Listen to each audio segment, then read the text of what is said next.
And good afternoon or good morning, I guess. It Depending on what is. time I was just talking about it. They serving you- breakfast this morning. serving breakfast. I'm Darren Smith along with Steve Walsh. We'd like to welcome you to the pregame cheat sheet.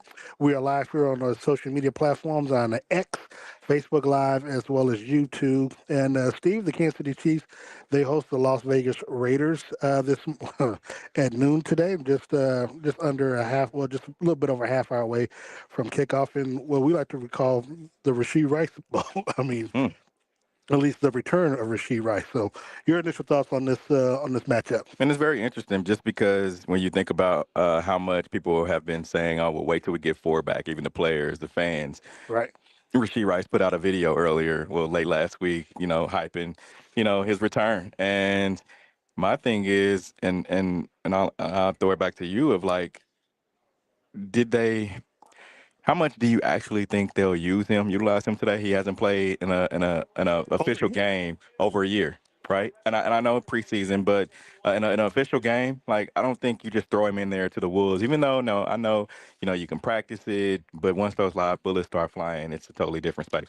Well, to answer your question, honestly, I think they're going to do exactly what they did with Xavier Worthy when he returned after his injury. I know it was only a couple, 2-3 weeks, Hmm. but I think they're going to feed him. I think they're going to get him involved right away Hmm. only because they did see him and he did. I mean, he did do well in preseason. Hmm. So it's not like he just hasn't been in the offense with the flow and with Right. the other teammates. So I would say that they're going to throw him right into the mix. I believe he's going to start today, unless something is chafing according to the depth chart. He's in the starting lineup, so I expect him to start, and I expect him to feature him a lot on their opening draft. I don't know though, man. Like I said, it's not hot.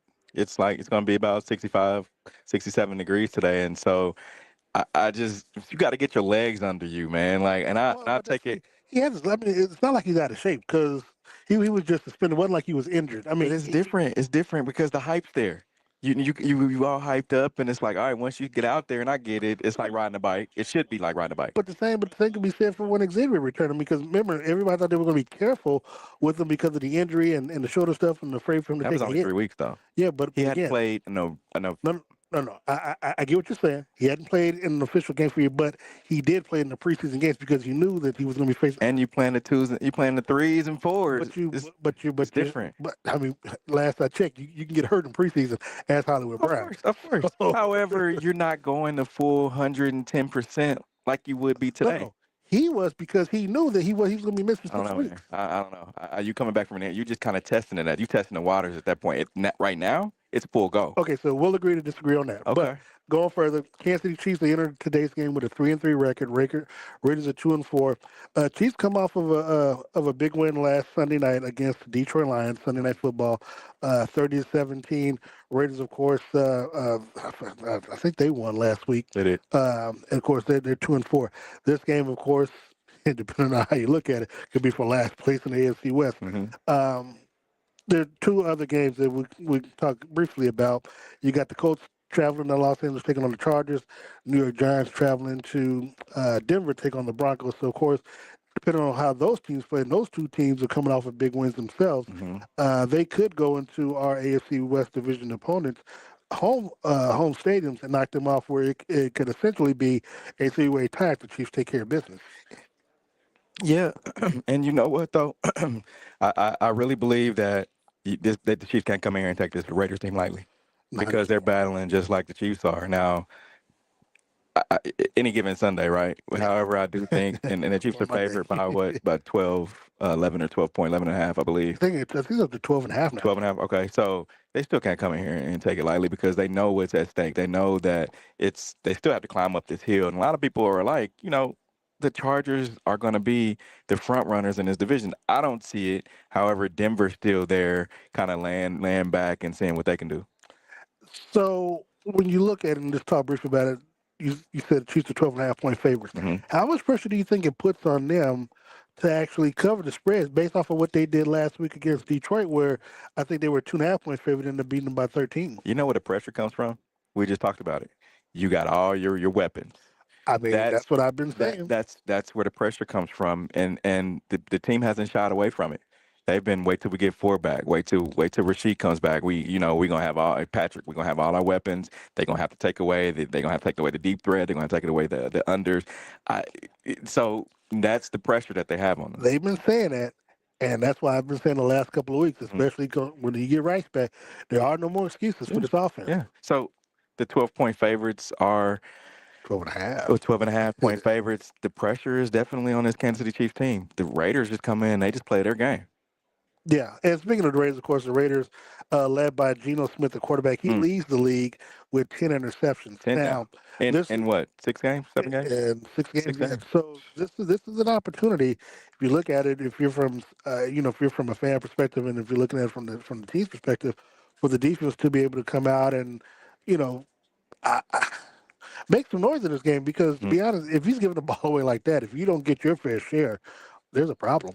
It is. I can definitely see that. But we got to remember too, though, that Geno has won football games in this league. Yeah, He has won in big football games. So I but would Geno's say, also giving the ball away on a silver platter. yeah, for yeah, you. I got you. I understand that. But it's still, this is a new Raiders team, Mm. and I'm not painting a picture of excuses or anything like that. New head coach, new quarterback, new offensive regime. So I really believe that, they're just trying to get their feet up under him, to be honest. I don't know if, and I watched the game where where he threw those 3 interceptions in one game. And it's like, man, do, what do you attribute that to? Do you attribute that to the new offense? Do you attribute that to them just playing a solid defense, or is he washed? Well, I remember that game came against the three interception came against the Chargers. I remember Mm-hmm. that game. I think it was on a Monday night, and from what I saw in the game, he was pressing a lot. I think he was trying to make plays. I think if I remember the game, the Chargers were going down, scoring at ease, and they just couldn't. He just couldn't put the ball in the money. And Ashton Genty, he hasn't really been the rookie It of was the actually year the Colts. They played the Colts coach. that game. Yep, the Okay, Colts that game. We had 3 interceptions. The Colts beat them 40-6. I think he also had three against the Chargers too, though. Wow. I think that was like either the Wow. opening weekend or the second week of the season. Okay. Oh, I'm sorry, it had to be second week because the Chiefs played the Chargers. So he also had three interceptions in that game as well. I think he had it in the first half. That's how bad it was. Mm. But no, I just think Geno's he's just been trying to do too much. And look, the Raiders are still gonna be the Raiders. They suffer from penalties. They suffer from receivers not being able to make the catches. Again, Ashton Genty has not been. I guess the running back that they thought he was going to be. Mm. It's still. He got spurts, man, because he got me some points. If you're a fantasy owner and you don't have, I got him. He's had out of the 6 games, I think he's had maybe 2 games. I know one game he had 180 plus yards of scrimmage. Rookie. I know, but when you draft at a high, you're expected to do, especially at running back, you're expected to come in and contribute, a la Saquon Barkley did when he was a high draft pick. I'm just saying that's the expectation. So I got you. and that's the expectation from from Raider Nation or any other fan base. When you get drafted that high. Yeah, and the Raiders have kind of been in this bad team purgatory. They have. If you just think about, and I don't want to go back this far, but you think about when they had Henry Ruggs. They had that kind of explosive offense, or getting to that point where you go get a guy similar to Tyreek Hill, and they were building their team. If you remember, they were building their team similar to Denver did the same, and then you saw them, the Chargers go get Justin Herbert. They built their team to beat this Chiefs team, and they had a solid defense. And so now they've been in that kind of that bad team purgatory over these past 7, 8 years, and they're trying to find their way out of it. And you talk about drafting a young running back, bringing in Geno Smith. I think Geno Smith was kind of a I don't know if you call it just somebody till you get by to figure out kind of a stopgap to where you find your quarterback of the future. Well, that's the thing. The problem is that when they brought in the head coach, was of course Pete Carroll. Mm-hmm. He was just the head coach of Geno Smith up in Seattle, so he brought him there. So I would say it was a stopgap because they had an opportunity to draft a quarterback in this year's draft. They did. And they bypassed Shador and everyone else, did. And had the confidence that Geno was going to, and I believe they signed Geno to a contract extension as well. Mm-hmm. So that means that they were all set for who they have. So Steve Walls, Darren Smith here with you live inside the Arrowhead Stadium press box, bringing the pregame cheat sheet. Follow Steve Walls at Steve Walls KC. Follow me on social media at Darren Smith NFL Steve. The last time these two teams played was, of course, Black Friday. The Chiefs, of course, came from behind and essentially won 1973, 19 to 17 late game-winning field goal, which, of course, was how that game Mm-hmm. played out on Black Friday. We remember Patrick Mahomes yelling at Andy Reid and Wanye Morris at the sidelines talking about Yeah. get him out of here. I mean, Yeah. that's when you kind of saw at that time Antonio Pearson's idea was, of course, to beat up on Patrick Mahomes, and Mm-hmm. he was getting it done because they were taking advantage of Wanye Morris and Kingsley in that game. But seeing how the Chiefs have moved on and improved with their line from that. They're once again without Josh Simmons in today's game, who of course was on the inactive list due to family personal situation. How do you see Jalen Moore, Jalen Moore, performing in the second week out, going up against someone with the likes of Max Crosby? At this point, he's still playing. He's playing for contract, man. He's playing for money. Cool.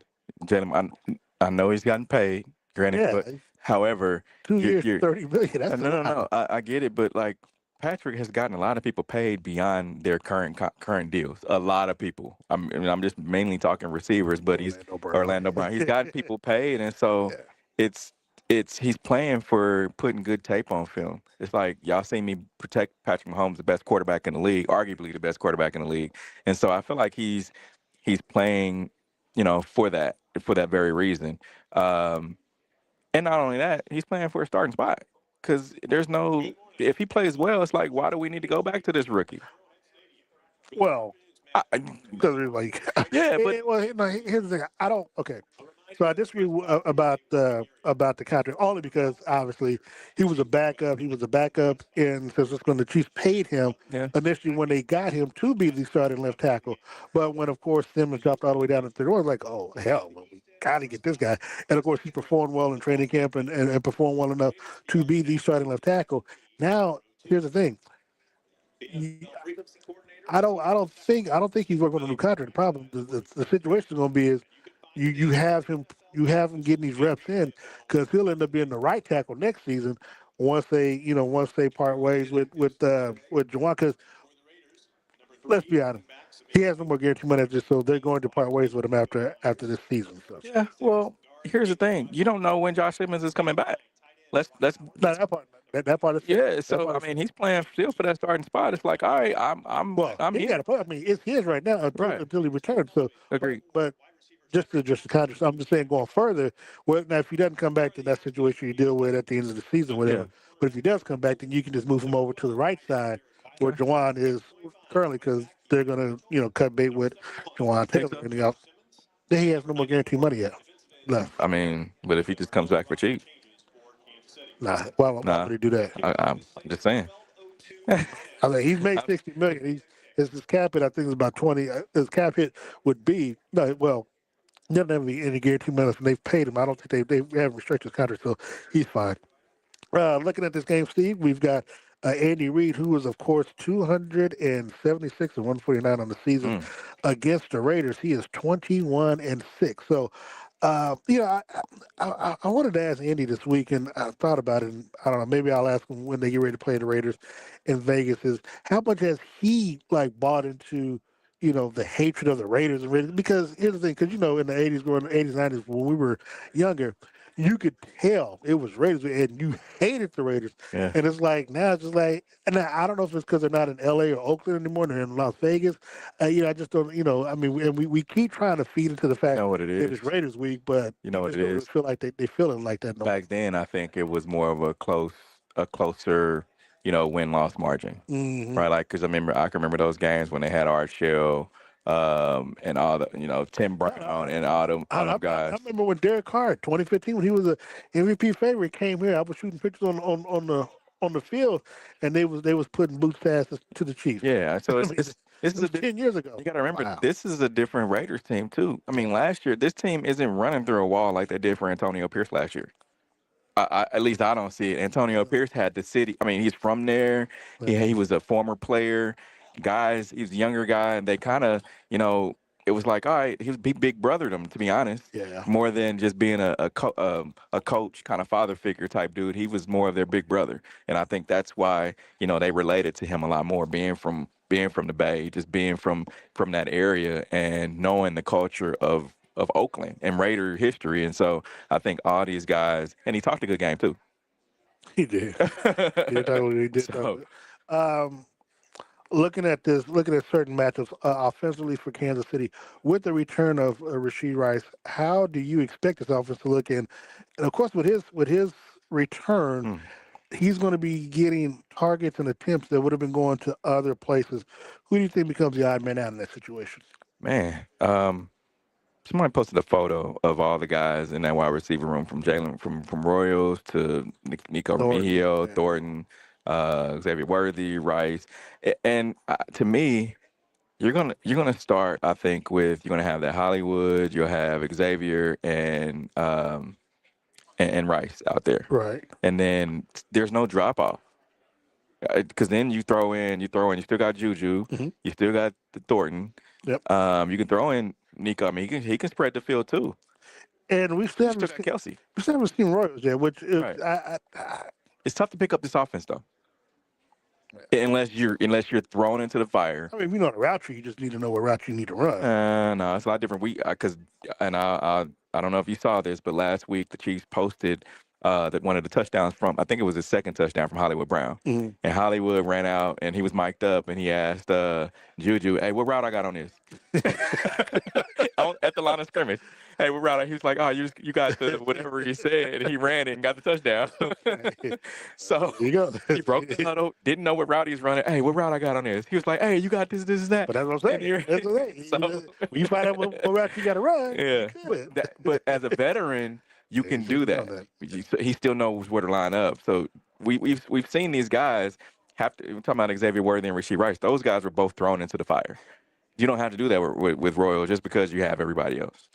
I still think Tyquan Thornton becomes the odd man out, Hmm. only because, I mean, he played last week but had absolutely 0 targets. And Rice Rice hadn't even returned yet. And again, after Worthy's initial essentially debut against the Ravens, he was kind of, Worthy's been kind of a decoy in a way. It felt like the last couple weeks. Now, again, like you and everyone else, I'm excited. I'm anxious. You know what? Anticipating, what the offense is gonna look like. I think Taekwon's gonna get those Justin Watson plays. Mm. Well, and we did hear that Dave Tope said that he will play a lot more on special teams. Yeah, which I don't like that. I Yeah. think he's gonna get those Justin Watson plays. You remember where he used like, "Oh, we think it's 87, but it's 84." Yeah. Running around. Which is again the whole hashtag EG. Everyone's got to eat. Yeah. Or everyone's going to eat. Yeah. It's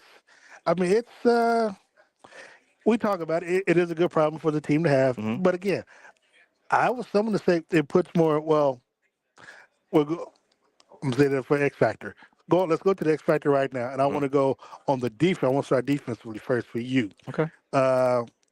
What do the Chiefs? Who's the X factor on defense that you see for the Chiefs that need to help them stop the Raiders' offense and to help them get a win today? I think it's Chris Jones. I'm gonna go with Chris. I didn't go with Chris. It's been a few weeks. Last week he didn't get. He had a lot of pressure, but he's got to start getting to the quarterback. Yeah. I mean, we see a lot of these guys. You mentioned Max Crosby. We see a lot of these guys. Even the guy that played last week, 97, young kid. I know you're talking about, but Yeah. So he's got to start. And I know he's older, a little longer in the tooth, but he's got to get after the quarterback. Yeah. I mean, because to me, at the end of the season, if he doesn't, I'm like, you can use him as a bargaining piece to go younger, and that's just, chat. Y'all can tell us how you feel, but I feel like you can use him as at the end of the season. Who? Yes. I'm just saying. I didn't. Okay. I'm just saying, because if he's not getting after the quarterback, what is he giving you? Talk about more about that on the Red Hour this week. right. Which, of course, you can join Steve Walls and myself, along with DJ Q and Sean Tyler for the Red Hour Monday nights, 6:30 to day after the Chiefs game, because we'll be doing it Tuesday next week. But tonight, tomorrow night, 6:30 to 7:30, right here on your social media platforms, along with Sean Tyler, DJ Q, myself, and Steve. We bring you the Red Hour post-game stuff for the Kansas City Chiefs. And Steve, so my X factor. That's a good point what you brought about with Chris Jones. So that's interesting. I'm going to go with the linebacking crew because while they don't really, I mean, you don't really have big names. You got Trey Tuck and a few others, Mm, Michael Mayers for the wide receivers. I think if he plays, I'm not sure what the status is of Brock Bowers, but I think it's going to be a nice test with Brock Bowers and Ashton Genty to see what these linebackers can do to yeah, keep them contained and to keep them from making big plays. Especially when you know that Gino is going to run the football, you're obviously going to hope that the defensive line and Chris Jones can get to him to force him into yeah, I agree. some big turnovers. So that's my X factor. Okay. Um, Offense, who you got for your X factor? Mm. I'm gonna pull a U this week. I'm gonna pull a U. I'm gonna say I I'm know gonna that's say gonna be Andy Reid. okay. I'm gonna say Andy Reid. And the Andy Reid. reason why I say that is because Andy Reid has a lot of pressure on him, man. Okay. You got a lot of, and I granted, I get it. No, He talked that's Andy talked about a lot of RPOs where Patrick gets that run pass option, and he either run it or he's gonna pass it. He ain't taking the giving the running back the ball. So I think it's got to be Andy Reid. He's gonna have to play Geppetto and have these guys be kind of be the puppet master for these guys, and I really believe we're gonna see what kind of plays he has up his sleeve, because today he's gonna showcase something that we haven't seen before, just because you've got all your pieces. so that's your X factor, which is Yeah. you almost got me, Steve. But you know what? I'm a pull a me times two. Okay. Pressure to me is going to be on Bad Nagy. Hold on now follow me on this. All right. Now everybody likes to say Andy Reid is the one that calls the plays. Look, I'm not going to. I don't feel like having that discussion right now. But here's the thing. I know you've seen as well as I have. Diana Rousseau and a few others who have tried to put Matt Nagy's name out in the atmosphere Yeah. as a head coaching candidate for the Tennessee Titans and other teams. Now, here's the point I'm going to make. Okay. You can't be a head coaching candidate. I mean, Eric Bieniemy, but that's another discussion. And you ain't quote unquote calling the plays, but somehow your name is out here as a head coaching. Let me put it to you this way. The plays are coming from his microphone to Patrick's ears or headset, but the person who's being Geppetto, Well, yeah, you call him. I'm just saying, same could have been said for Eric Bieniemy. Yeah. But okay, we ain't gonna go there. Yeah. It's true. But I said it to say that if that is true, Yeah. you need to again, and we've talked about it. You got all your players, and here's the crazy thing about this: we are in week 7 of the NFL season. I have never since we've been covering the team, and I've been covering this for a long time, have I seen the Chiefs. It's healthy on offense. They have no players. Knock on wood. No, I'm saying, but they have no players who are injured that is going to be playing in today's game on the offensive side of football. But that's a good problem that they've always had. No, I'm saying no. But what I'm saying, someone's always been nicked or something. Yeah. I'm saying you don't have any issues. So for me, if I'm at Nagy, one, yeah, we'll bring Andy Reid on this, but I'm using Nagy because of the whole head coach stuff. You've got to figure out a way to feed everybody the ball. And as I said, now that they feel like the way that they feel, and they've been averaging 31 points a game these last 3 games, and 2 wins and a loss, you don't have any, at least for me, you don't get any excuses or any passes from me to not be able to put points up on the board. Huh. You again, the magic number is 30. Because from what everyone talked about, how this team should be looking, no, they should easily be able to put up points on the board against this team, especially when Gino has a chance to give the ball away. Yeah. With 10 interceptions, so he'll give you a chance, and you might get field position and good. They might go for the 4th down, and you might be able to stop them, get good field position to make sure that you don't put Harrison Buck in a situation where he has to make a big field goal or something like that, because we still don't know his mindset when it comes to these missed kicks or opportunities these last 6 weeks. So I think the pressure's on Nagy and of course Andy Reid by happenstance to where you've got to put these players in position. And if you want to build off that statement win against the Lions as a 13-point favorite, you need to put your foot on the necks of the opponents so they know that, okay, you got Washington coming because you're going to be on STV again next Monday night. you want to make sure that you leave no doubt when people come in. One that's the thing. They need to start fearing Arrowhead again. Yeah, that's Chiefs true. have been taking some L's in this place that they normally wouldn't take. So you That's need one to of my takes reset. for next week. An early take for next week is young quarterback coming in and play Arrowhead. Yeah. Early take. So for me, there's a lot to this. So for me, it's Nagy because I want to see how creative they are in the play calling and getting right to football, putting him in space, and just being able to share the wealth around. Because I want to see not look. One thing they got, Steve, that they know they got speed now. Mm. They got speed. They got speed. They got skills. They got everybody at the position that they need, and so that's Yeah, it for me. I agree. We All got right. any comments from the people you spoke to? Sarah 73 said they better win. Yeah, well, Yeah, necessarily they better win too. yeah, You can't afford to lose this game, go 3-4 yeah. in a division where, I mean, again, you got everybody healthy. You got no excuse as to why. I mean, It's nice day literally, out here. I mean, this can't be one of those games where it's like, oh, oh brother. hold on, I already thought about it. They got everybody healthy on defense too. Yeah, So I yeah. mean, that's It's a full arsenal, and you've got to be able to go out there and show. Basically, you putting the league on notice. It's like, all right, this Chiefs team, we're the best team in the league. Because I see those power rankings every oh week, man. and it was people are making a big deal about the Chiefs being at number one, and believe you had the Chiefs, then you had Some with the Chiefs dropping the Buffalo, rankings yeah, after beating Detroit, and then of course you yeah, got clowns on TV talking about the playoffs don't won't run through Kansas City. Like, do you see how this team is looking and yeah, how? But yeah. that's why they play the game. Yeah, Uh, but real quick, you've seen the teams that beat the Chiefs. Look at the Eagles, how they've kind of fallen off, so to yeah, speak. Look so at the Chargers. Jacksonville and Chargers. So those are the three But teams that still, have man, beat you this got to Chiefs scratch your team. head So on it's like how they've lost they to. they just caught them in a bad spot. Yeah. They did. Make sure you join us post game. Steve Walls and myself will bring you Andy Reid, Patrick Mahomes. We'll bring you talk. We'll talk about the locker room interviews that we get a chance to do with the players post game, and then of course we'll bring you our post game thoughts on the field after the game, and then of Mhm. course once again tomorrow night the Red Hour. Steve Walls, Darren Smith, myself, DJ Q, and Sean Tyler will bring you all the games, and of course we'll preview tomorrow night's two Monday Night Football games, as well as next Monday night's game that we'll preview between the Washington Commanders and the Mm. Kansas City Chiefs. That'll be held right here. Steve and I will be back next week with the pregame cheat sheet at 6:30 local time here in Kansas City for a 7:15 p.m. kickoff. And of course, Steve, before we get out of here, your prediction on today's game. I got the Chiefs 31-21.